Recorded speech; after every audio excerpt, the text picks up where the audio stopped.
नमस्कार किसान भाइयों, गणेश डेयरी फार्म में आप लोगों का फिर से स्वागत है। मैं सुनंदा चौधरी आपका स्वागत करती हूँ हमारे चैनल पर।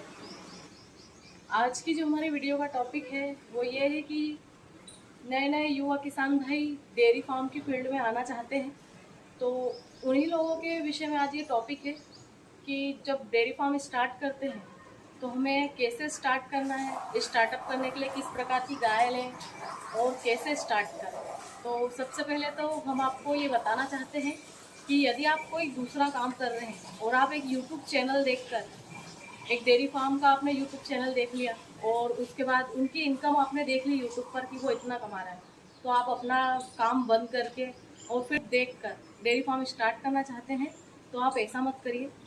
ये एक गलत तरीका है। यदि आप रियल में डेयरी फार्म स्टार्ट करना ही चाहते हैं तो उसके लिए आप जो पहले काम कर रहे हैं उसको भी करिए और एक साइड बिजनेस के तौर पे आप इसे पहले स्टार्ट करिए। एकदम से चलता काम बंद करके आप डेयरी फार्म मत खोलिए। सबसे पहले जो आप काम कर रहे हैं उसे चलने दीजिए। साइड में आप, आपके पास यदि जगह हो तो आप इस प्रकार की क्रॉस ब्रीड गाय से स्टार्ट करिए। देखिए आप, ये गाय है, गाय आप देखिए कितनी छोटी है, क्योंकि ये छोटी गाय इस प्रकार से बोल रही हूँ मैं स्टार्ट करने के लिए, क्योंकि इस प्रकार की छोटी गाय लाएंगे तो इसका रख रखाव काफ़ी लो मेंटेनेंस है।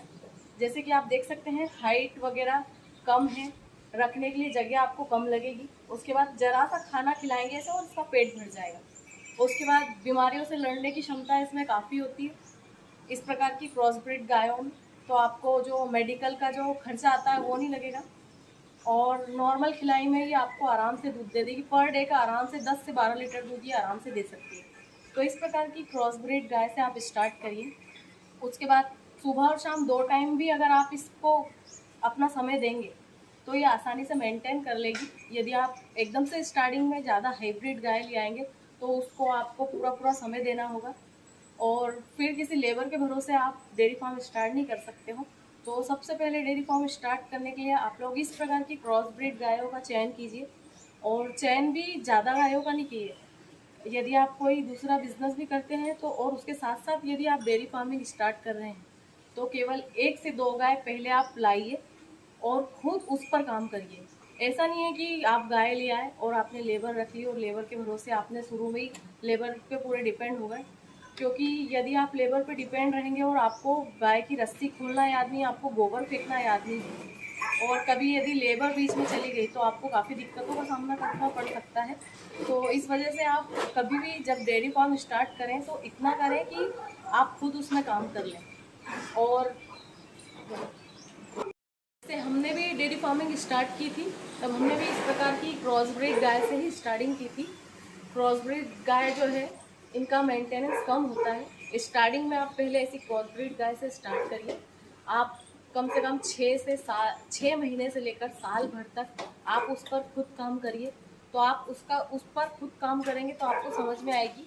जब आप गाय के साथ खुद रहेंगे, खुद उसका काम करेंगे, तो आपको समझ में आएगा कि उसको हमें क्या खिलाना है, गाय क्या खाना चाहती है, हमें उसे कितना खिलाना है, कितने खिलाने पर वो कितना दूध दे देगी, हम अगर उसको ज़्यादा खिला देंगे तो उससे क्या दिक्कतें आएंगी, इनमें बीमारियां क्या आती हैं। ये सारी चीज़ें आप खुद प्रैक्टिकल करेंगे और उसके बाद एक डेयरी फार्म स्टार्ट करेंगे तो आपको काफ़ी फ़ायदा होगा। ये चीज़ किसी के घर जाकर ट्रेनिंग लेने से भी आपको इतनी अच्छी ट्रेनिंग नहीं मिलेगी जितना आप खुद घर के अपने घर पर 2 गाय पाल कर उस पर खुद काम कर कर जो आप खुद पर्सनल ट्रेनिंग आप खुद ले सकते हैं। किसी दूसरे के वहाँ जाने की आपको आवश्यकता नहीं है।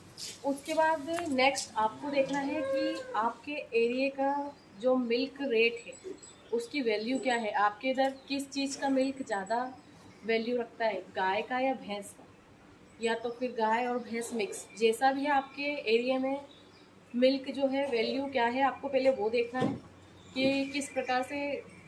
यदि आप गाय पालेंगे तो आपके जो गाय का दूध है, आप दूध तो प्रोडक्शन तो कर लेंगे पर उस प्रोडक्शन को सेलिंग कहाँ करेंगे। यदि आपने पता पड़े कि आपने गाय तो पाल ली और मिल्क का प्रोडक्शन भी अच्छा खासा कर लिया पर जब उसकी सेलिंग ही नहीं हो रही है, उसकी जो ओरिजिनल प्राइस ही आपको नहीं मिल रही है, तो आपको उसमें नुकसान होगा। अब आप किसी को 10-20 रुपये लीटर में तो अपने गाय का दूध दे नहीं सकते ना, काफ़ी नुकसान है उस चीज़ में। तो इसके लिए आपको आपके इधर का मार्केट भी देखना होगा। तो आप 2 गाय से स्टार्ट करिए। 2 गाय में दूध भी कम रहेगा तो आप आसानी से सेलिंग कर लेंगे। धीरे धीरे सेलिंग जब बढ़ने लग जाए उसके बाद आप एक एक गाय उसमें और डालते जाइए, और उसके बाद फिर एक एक गाय डालने के बाद आपका जब दूध बढ़ता जाएगा उस दूध को और सेलिंग आप बढ़ाते जाइए। और हो सके तो डोर टू डोर सेलिंग का रखिए, क्योंकि डोर टू डोर सेलिंग में आपको प्राइस जो अच्छी मिलती है, बस अपने की जो मिल्क की क्वालिटी है वो आप अच्छी रखिए। ऐसा नहीं है कि सिर्फ भैंस का ही दूध अच्छी कीमत से बिकता है। यदि आप गाय के दूध की मिल्क की क्वालिटी अच्छी रखेंगे तो आपके गाय का जो दूध है वो भी भैंस के दूध के मुकाबले बिकता है। क्योंकि हम खुद जो हमारी डेयरी चलाते हैं, हमारी सारी काऊ भी आपने देखी होगी पूरी डेयरी में, और हम 50 से 55 के बीच में हमारा दूध जाता है। हमारी डोर टू डोर सेलिंग है। आप दूध की सेलिंग करना चाहते हैं तो हो सके तो डोर टू डोर सेलिंग करिए और धीरे धीरे अपना मार्केट बढ़ाइए। उसके बाद धीरे धीरे अपना जो डेयरी सेटअप है वो बढ़ाइए।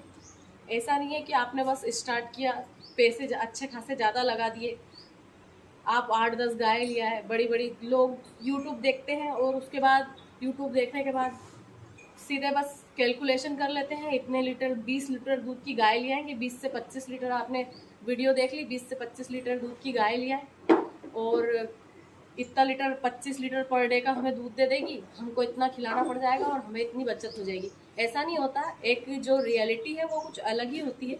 आप 25 लीटर की गाय बोल के लाएंगे तो आपको घर आकर कभी भी 25 लीटर दूध ही नहीं देगी। उसके लिए आपको थोड़ा पेशेंस रखना होगा, थोड़ा सा सब्र भी रखना होता है। जैसे आज यदि हम कई बाहर से भी गाय लाते हैं तो एक एक महीने तक हमें पेशेंस रखना होता है। पहले उसकी खिलाई पिलाई पूरा खर्चा उठाना पड़ता है, उसे यहाँ के वातावरण में ढलना पड़ता है, उसके बाद वो गाय दूध देती है। तो कभी भी यूट्यूब चैनल देख के आप लोग जो आप काम कर रहे हैं उसे बंद करके और डेयरी फार्म पे बिल्कुल सीधे मत जाइए। यदि आप स्टार्ट ही करना चाहते हैं, ऐसा नहीं कह रहे कि डेयरी फार्म बुरी चीज़ है, डेयरी फार्म एक बहुत अच्छी चीज़ है। 40 से 50% का काम है, पर उसके लिए बहुत आपको सब्र रखना होगा और बहुत सीखना होगा। और सीखने के लिए पहले आप अपने घर पर 2 गायों से स्टार्ट करिए और स्टार्ट भी क्रॉस ब्रीड गायों से स्टार्ट करिए। अपना मार्केट देखिए और मार्केट के हिसाब से आप एनिमल्स लेके आइए। और एक बार जब आप सब चीज़ में ट्रेन हो गए कि गायों में किस प्रकार की बीमारियां आती हैं, गाय क्या चीज़ खाएगी तो हमें अच्छा दूध देगी, हमें इन्हें कौन सी फीड खिलानी है, इन्हें टीके कब लगाने हैं, इन सब चीज़ों की आपको पहले नॉलेज होनी चाहिए। उसके बाद फिर आपको गाय परचेस करने का भी नॉलेज होना चाहिए।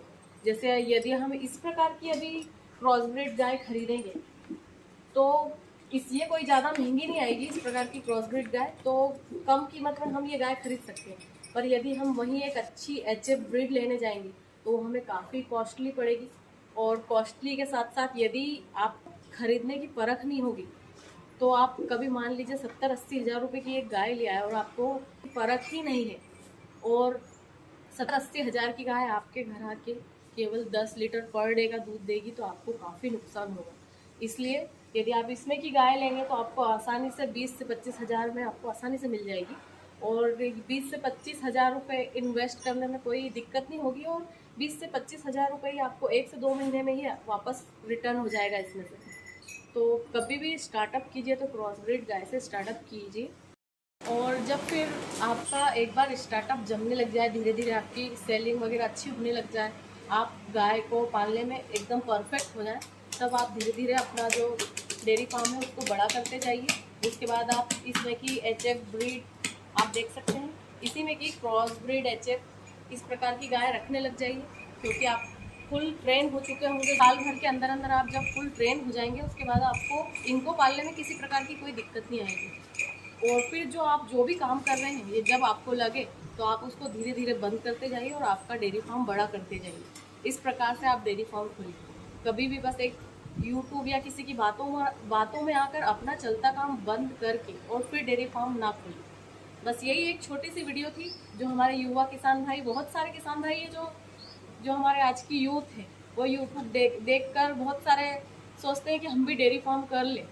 तो बस यही कहना था कि बस डेयरी फार्म यदि आपको करना ही है तो आप पहले उसमें ट्रेन हुई, उसके बाद डेयरी फार्म करिए। बस यही आज की वीडियो थी आप लोगों के लिए। यदि हमारी वीडियो पसंद आई हो तो लाइक शेयर सब्सक्राइब ज़रूर करिए। और हमारा चैनल देखने के लिए आप लोगों का बहुत बहुत धन्यवाद। मिलते हैं फिर जल्दी नेक्स्ट वीडियो में। Thanks for the watch.